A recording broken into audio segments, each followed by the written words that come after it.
这辆揽胜路虎揽胜200多万的，发动机报废了。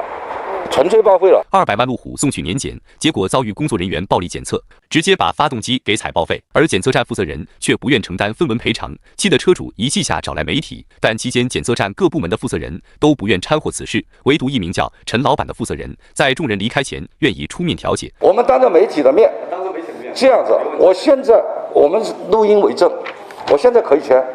你是不是今天下午款全部到位？现在是这么个情况，你既然请媒体曝光了，对不对？